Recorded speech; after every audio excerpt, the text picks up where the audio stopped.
बिस्मिल्लाहिर्रहमानिर्रहीम। अस्सलामुअलैकुम फ्रेंड्स। आज मेरे गार्डन में मैं जब आई तो बहुत ही प्यारी लीमू के फूलों की खुशबू फैली हुई थी हर तरफ। फ्रेंड्स, शाम के वक्त तो लीमू के जो फूल हैं इनकी खुशबू इस कदर खूबसूरत होती है, बिल्कुल ऐसे लगता है जैसे जन्नत से खुशबू आ रही हो यार, बहुत ज़बरदस्त खुशबू होती है। ये मेरा हाइब्रिड वैरायटी है लेमन की, जो मैं 2 से 3 माह पहले जब विंटर स्टार्ट हुई थी तो मैं नर्सरी से लाई थी। तो 2-3 माह पहले सर्दियाँ शदीद पड़ी हैं और बहुत ही शदीद सर्दियों में इसके जो पत्ते हैं वो झड़ गए हैं। लेकिन जो ही स्प्रिंग का सीज़न स्टार्ट हुआ है, बहुत ही ज़बरदस्त किस्म की मेरे लीमू के प्लांट पर फ्लावरिंग स्टार्ट हो गई है।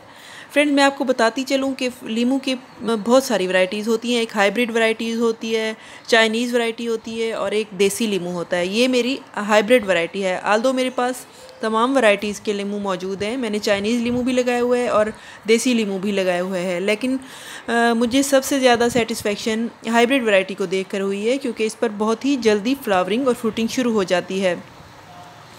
आज मैं आपको लीमू की केयर टिप्स के बारे में बताऊंगी कि लीमू की प्लांट्स की क्या क्या आपने केयर करनी है।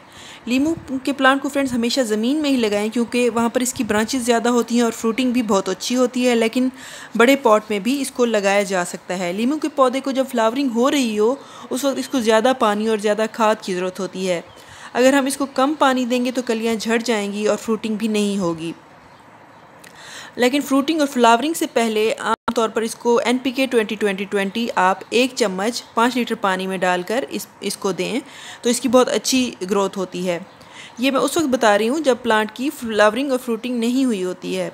हर 7 दिन के बाद आप इसे गमले में 2 मुट्ठी गोबर खाद भी डाल सकते हैं और साथ भी पानी भी दे सकते हैं। लेकिन जब पौधा फ्रूटिंग पर होता है तो उसे हाई पोटेंसी खाद यानी पोटाशियम वाली खाद की ज़्यादा ज़रूरत होती है, ताकि कली के स्टेम के अंदर इतनी पावर हो कि वो गिर ना जाए। ऐसी स्टेज पर पोटाशियम वाली खाद की बहुत ज़्यादा ज़रूरत होती है। लीमू के पौधे को साल में 3 से 4 बार भी फ्लावरिंग हो सकती है। मेरे इस लीमू के प्लांट को स्प्रिंग यानी मार्च के महीने में बहुत ही ज़बरदस्त किस्म की फ्लावरिंग हो रही है।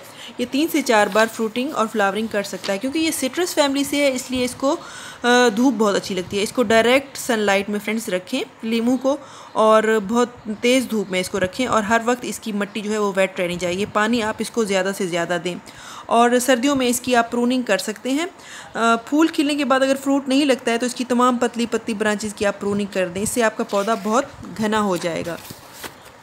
लीमू के पौधे पर कैटरपिलर का बहुत अटैक होता है। फुल सनलाइट लीमू के पौधे को बहुत पसंद होती है। शेडी एरिया में ये फ्रूटिंग बिल्कुल नहीं करते, और जब पौधे की फ्रूटिंग का सीज़न हो तो आप इसको NPK 20-20-20 खाद दें। तो फ्रेंड्स, ये थी हमारी मालूमात लीमू के पौधे के बारे में। Thank you very much.